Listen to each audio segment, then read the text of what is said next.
Phase 7 शुरू करते हैं।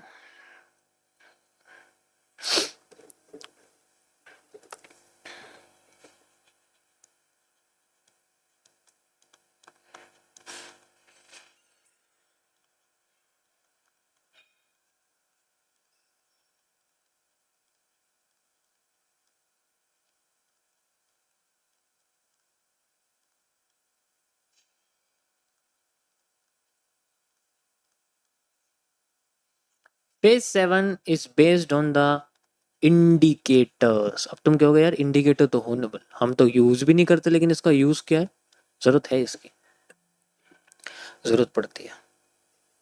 ठीक है, देखो इसमें कुछ रिपीटेशंस भी हैं और कुछ नया भी है, तो मैं आपको पहले आज कुछ थोड़ा बहुत रिपीटेशन बताऊंगा, यानी कि जो दुनिया में लोग यूज करते हैं थोड़ा सा उसके बारे में बताऊंगा, उनको हल्का फुल्का चेंज करके आपको यूज कराने की कोशिश करूंगा।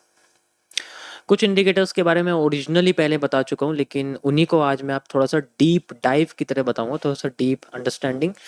सो इंडिकेटर्स में मैं आपको कुछ इंडिकेटर्स बताऊंगा इंपॉर्टेंट, जो है जो स्टार्टिंग फेज में हेल्प करते हैं अंडरस्टैंड करने के लिए कि how the market floats in larger time frames. MMC 7 is phase 7 is only used in the larger time frame. देखो मैं पहली बार ऐसा वर्ड यूज कर रहा हूँ जो मेरे खिलाफ है मैं कभी ये नहीं कहता कि ये स्ट्रेटेजी इस टाइम फ्रेम में काम करी, लेकिन ये सिर्फ लार्जर टाइम फ्रेम्स के लिए होता है, because we have to identify whole market direction. तो हमें स्टार्टिंग में पहले लार्जर टाइम फ्रेम पे जाना पड़ता है, तो यही आपके लिए है, it is only on the larger time frames. अभी आपको समझ में आ जाएगा मैंने ऐसा क्यों बोला। मेरे एक एक वर्ड को ध्यान से समझना, सुनना, फिर आपको पता लगेगा। सबसे पहला इंडिकेटर आता है टिबास एफएक्स स्कैल्पर। ये वो इंडिकेटर है जो मार्केट में सिर्फ 30 मिनट्स के टाइम फ्रेम पे यूज किया जाता है, only used for the 30 minutes time frame. ठीक है, कैसे यूज किया जाता है मैं आपको बताता हूँ इसमें। देखो ये indicator basically step line based है। जो स्टेप लाइन मार्केट होती है ना, स्टेप लाइन चार्ट होता है, जैसे हमारा एक तो लाइन होती है, कैंडलस्टिक होती है, इस तरीके से स्टेप लाइन मार्केट होती है, उनके अंदर उनके ऊपर बेस्ड है ये। ठीक है, अब जो स्टेप लाइन मार्केट्स होती हैं, मैंने आपको बताया these are used for the reversals. ये मार्केट में रिवर्सल्स फाइंड आउट करने के लिए होती है। आरएसआई को सबसे बढ़िया समझने के लिए स्टेप लाइन का अगर हम यूज करेंगे उसमें, तो बहुत अच्छी एक्यूरेसी निकल के आती है।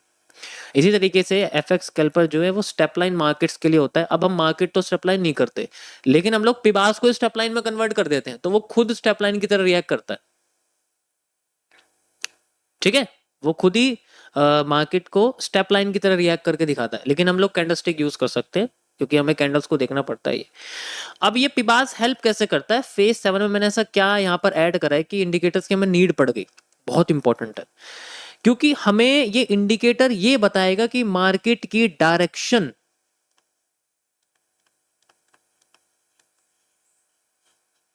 कंटिन्यू रहेगी या नहीं रहेगी। सबसे बड़ा सवाल तो यही है ना। It helps to make the decision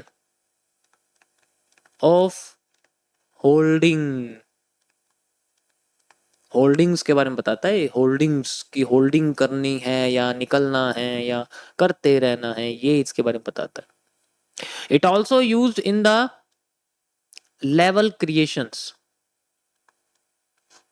levels जहां पर मल्टीपल टाइम ये अपने कलर्स को चेंज करता है, वहां ये लेवल चेंज कर देता है। ध्यान से समझना मैं आपको क्या। ठीक है, पहले मैं आपको पहला पॉइंट आपको बताता हूं कैसे होता है। इसके लिए हम चलते हैं यहाँ पर, and we are on the move. मैं आपको गोल्ड में दिखाता हूँ लगा के, पी बास एफएक्स स्कैल्पर, ये रहा। ओके, इसकी सेटिंग्स थोड़ी सी करते हैं। मुझे आलतू फालतू की चीजें बिल्कुल नहीं चाहिए इसमें, डिफरेंस नहीं चाहिए, प्लॉट नहीं चाहिए, ये नहीं चाहिए, नहीं चाहिए, नहीं चाहिए, नहीं चाहिए, नहीं चाहिए। प्लॉट तो चाहिए यार, सॉरी, डिफरेंस। इसको मैं इसमें कर देता हूँ, एंड इसको मैं इसमें कर देता हूँ, ऐसे, सॉरी, ऐसे और ऐसे। परफेक्ट है यार। अब ये देखो, ये सिर्फ 30 मिनट्स के टाइम फ्रेम पे ही काम करेगा। ओरिजिनली ये मार्केट और 30 मिनट्स का टाइम फ्रेम लॉजिकल है, क्योंकि we have to find out only the way. हमें सिर्फ कंटिन्यूएशन फॉलो करने के लिए इसको यूज करना पड़ता है। पहले आप डायरेक्शन के बारे में समझो, how it helps to make the direction. देखो ये ईएमए नहीं है, ये बॉलिंजर बैंड नहीं है, ये आरएसआई नहीं है, कुछ भी नहीं है, ये बहुत अलग है। ये है एवरेज ट्रू रेंज, एटीआर। जो एटीआर होता है ना वो उस इसके ऊपर, ये एटीआर के ऊपर बेस्ड है।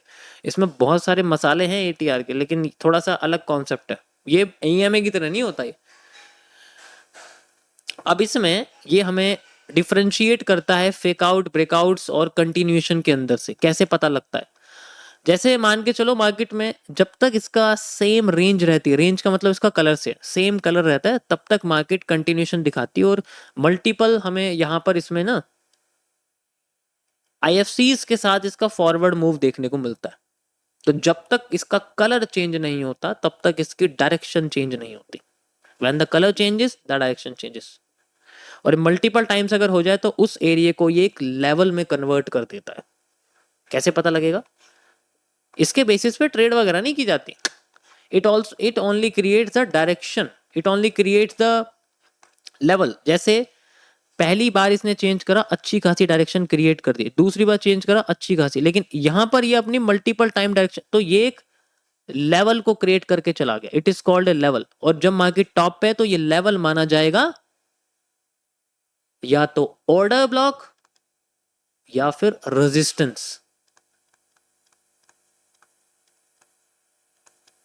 इसी तरीके से जब ये अपने आप को किसी डायरेक्शन में लेके जाएगा और फिर मल्टीपल टाइम चेंज करेगा, देन फिर अब तो कोई डायरेक्शन चेंज ही नहीं, क्योंकि एक दो बार ही करा ना इसने चेंज, तो कोई सपोर्ट रेजिस्टेंस नहीं माना जाएगा, कंटिन्यूएशन है। तो ये हमें इंडिकेट करता है लार्जर टाइम फ्रेम पे कि मार्केट अपने आप को हमें अभी फिलहाल के लिए एक ट्रेंड के अंदर लेके जा रही है। और वो ट्रेंड क्या है? ये एक ट्रेंड है जिसे हम लोग सिंपल अप ट्रेंड कहते हैं। अप ट्रेंड में हमें सिर्फ उन्हीं एनालिसिस पे फोकस करना पड़ता है जो हमें अपवर्ड मूव करने की कोशिश करते हैं। हम रिवर्सल नहीं कर सकते, ठीक है? हम रिवर्सल नहीं कर सकते, nor we can decide the reversals. अब मैं आपको दिखाता हूँ इसको 1 मिनट में हम लोग कैसे करेंगे। जैसे 1 मिनट में मैं कह रहा हूँ, अब देखो, अब हमारे पास ये आ गया। अब हमने इसमें रिवर्सल डिसाइड नहीं कर सकते, ठीक है? रिवर्सल डिसाइड नहीं कर सकते हम इसमें, हमें सिर्फ इसको एज ए वैसा यूज करना पड़ेगा कि मल्टीपल जो है एरिया जो होते हैं कि भाई रिवर्सल नहीं, फॉरवर्ड एरिया, कलर के हिसाब से एरिया क्रिएट करते हैं। When colour changes area changes, okay? क्योंकि लार्जर टाइम फ्रेम में आपको दिखे, लेकिन वैसे इसमें कोई इशू नहीं आता। अब जैसे यहाँ डाउन साइड में चल रही है, कलर चेंज हो गया, तो अब मैं अगर रिवर्सल एरिया देखना चाहूंगा ना, तो नीचे दिखेगा, रिटेस्टिंग ऊपर दिखेगा, यानी कि मुझे हमेशा डाउन साइड की तरफ जाना है। जब तक मेरा अंदरूनी पार्ट में कैरेक्टर चेंज नहीं होता, कलर तो अपने आप चेंज हो जाएगा। जस्ट लाइक सप्लाई, ठीक है? सप्लाई, डबल सप्लाई हो गई, ठीक है?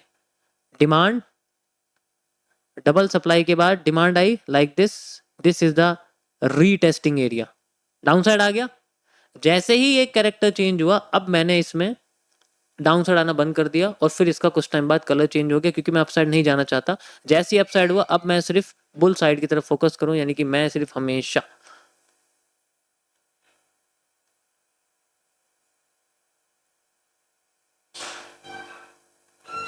समझ रहे हो ना? तो एक आइडिया होता है कि अगर हमें अपने आप को कंटिन्यू रखना है तो ज्यादातर फोकस रहेगा हमें उस डायरेक्शन में जिस डायरेक्शन में हमें ये इंडिकेट करके दे रहा है। ये बस इनिशियल हेल्प करता है ट्रेंड के साथ चलने के लिए, ट्रेंड के अगेंस्ट नहीं।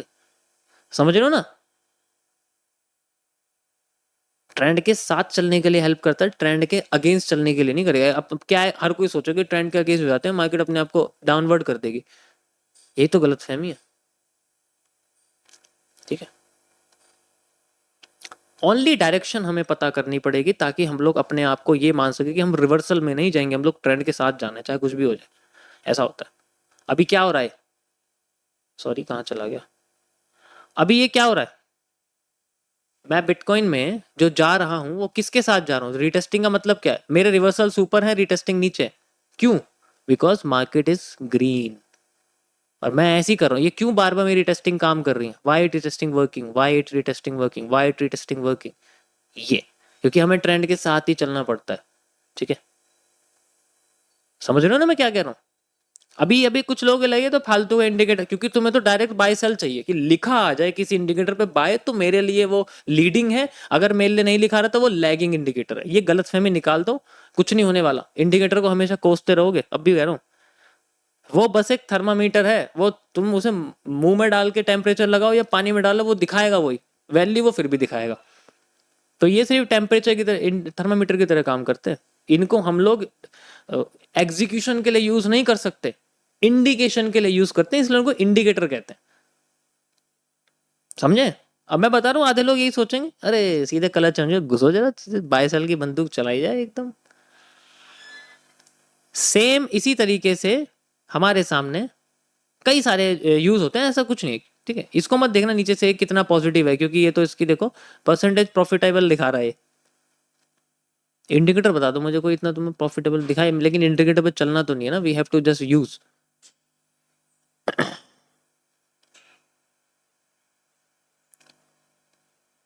मैं तुम्हें वही दिखाऊं जिसकी ट्रेडिंग व्यू खुद कह रहा है कि this is a profitable, but we will not use it as a trading. हम इसको एग्जीक्यूशन के लिए यूज नहीं करते, हम इसको बस डायरेक्शन प्रेडिक्ट करने के लिए यूज करते हैं कि अगर हमें किसी साइड में जाना है तो हमें कैसे पता लगेगा। ये ऑफिशियल डेटा है इसका, ठीक है, समझ रहे हो ना?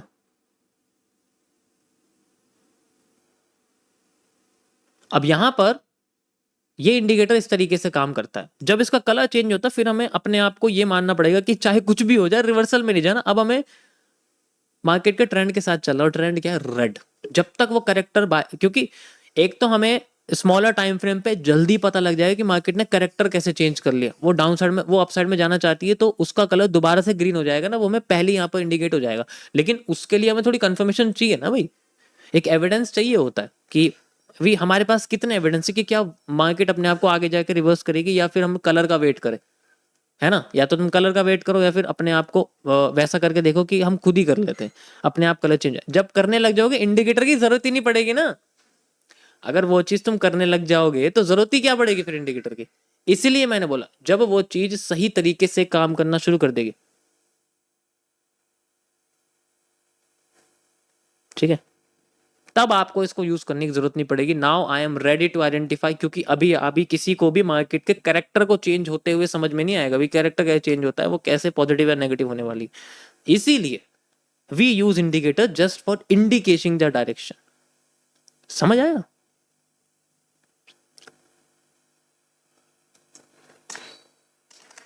ऐसे किसी भी मार्केट में काम करेगा। ये जरूरी नहीं है कि किसी भी मार्केट में आप लार्जर टाइम फ्रेम यानी कि 30 मिनट्स के टाइम फ्रेम पे एनालाइज कर सकते हो, just for making and identify the actual area. ठीक है, समझ आया? इसमें ज्यादा और कुछ नहीं है, बस ये बेसिक सी चीज है कि हमें पता है, हमें कैसे अपना आइडेंटिफाई करें। हमें नहीं पता कि वो कैसे अपने आप को चेंज कर रही है। प्रैक्टिस करोगे तो इसकी वैल्यू समझ में आएगी आपको, वरना कोई फायदा नहीं। चेंज ऑफ कैरेक्टर को समझने के लिए और ट्रेंड के साथ चलने के लिए हमें पॉजिटिविटी के साथ चलना पड़ता है। देखो अगर मार्केट अपने बुल ट्रेंड में है तो पता है तुम्हें सबसे ज्यादा एक्यूरेट क्या होगा, कौन सा वॉल्यूम होगा? डिमांड का वॉल्यूम होता है सबसे एक्यूरेट, ठीक है। सप्लाई का वॉल्यूम हमेशा एक्यूरेट नहीं होता, क्योंकि वो तो ऊपर नीचे फ्लक्चुएट करता है। लेकिन डिमांड का वैल्यू जो होता है वो हमेशा या तो डबल होएगा या सेम आएगा, या डबल होएगा सेम, इस तरीके से चलता है। जब तक वो अपनी एक डायरेक्शन में है तब तक उसका वॉल्यूम सेम आ रहा है। एक बार भी अगर उसका वॉल्यूम टेढ़ा मेढ़ा आ गया, कैरेक्टर चेंज होने वाला होता है। लेकिन हमें नहीं पता लगेगा ना, हमें ये पता लगाने के लिए ही एक और इंडिकेटर यूज करना पड़ता है, अगर हम पास नहीं यूज करना चाहते, which is known as the 200 EMA। It is also use for the larger time frames. ये भी लार्जर टाइम फ्रेम्स में यूज किया जाता है। अभी मैं आपको दिखाता हूँ, ये भी सेम इसी की तरह होता है।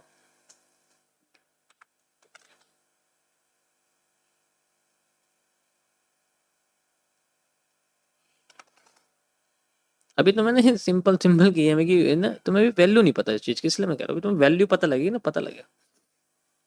अभी तो बाई सेल की आदत हो रही है ना, तो इतनी जल्दी कैसे छूट जाएगा। इट इज ऑल्सो यूजफुल, ये ब्रेकआउट के बाद का एरिया इंडिकेट करती है कि मार्केट अपने आप को कैसे कैसे कैसे कैसे फॉरवर्ड लेके जा रही है। सेम इसका भी वही सेम फंक्शन है जो मैंने आपको बताया, इसमें भी वही सेम फंक्शन है। ठीक है, लेकिन इसमें कलर का मतलब नहीं है, इसमें मार्केट के ब्रेकआउट ब्रेकडाउन से मतलब होता है। जैसे वो नेगेटिव है तो वो अपने आप को लेके, अब इसमें क्या करना, अब जैसे हमने 200 ये में लगा दी, लेकिन इसको इसको हम लोग यूज करते हैं लार्जर टाइम फ्रेम। ये आपको दिख रहा है यहाँ पर टाइम फ्रेम, इसको हम लोग 30 मिनट्स पे यूज करते हैं। अब ये 30 मिनट्स की दिखाएगा। नाउ वी हैव, अब देखो दिखा रहा है नीचे, ये देखो आगे नीचे, नीचे देख रहे हो आप, अब ये नीचे आ गई। अब ये दिखा रही है कि मार्केट फॉरवर्ड में ही है, जब से फॉरवर्ड में ही चल रही है। तो जब भी नीचे आ रही है मैं बैकवर्ड के बारे में, जब भी ऊपर आ रही है फॉरवर्ड के बारे में। और एक्यूरेसी पता है इससे कैसी हो जाती है? एक्यूरेसी जानते हो इससे कैसी हो जाती है? एक्यूरेसी इसकी कैसे होती पता है?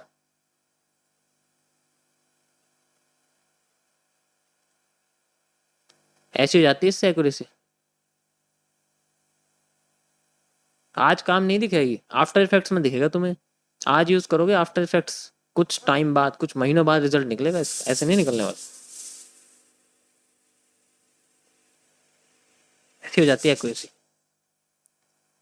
डिपेंड करता है हमारा कितनी मेहनत करते हो। सो गाइज ये थे मिनिमम से टॉपिक, आपके ज्यादा नहीं है इसके, बस देखो यूज करने के ऊपर हम लोग कैसे यूज करते हैं इसको। ठीक है, इसलिए मैंने बोला कि कुछ रिपीटेड हैं, कुछ लोग यूज करते हैं इसको और कुछ, लेकिन मैं थोड़ा सा इसको चेंज करके आपको बताया। ठीक है, okay. Only larger time frames for indicating the direction, because we do not know where the market change of character. Starting phase में आपको ये समझ में आएगा, लेकिन बाद में आपको यूज करने की कोई जरूरत ही नहीं पड़ेगी, इसलिए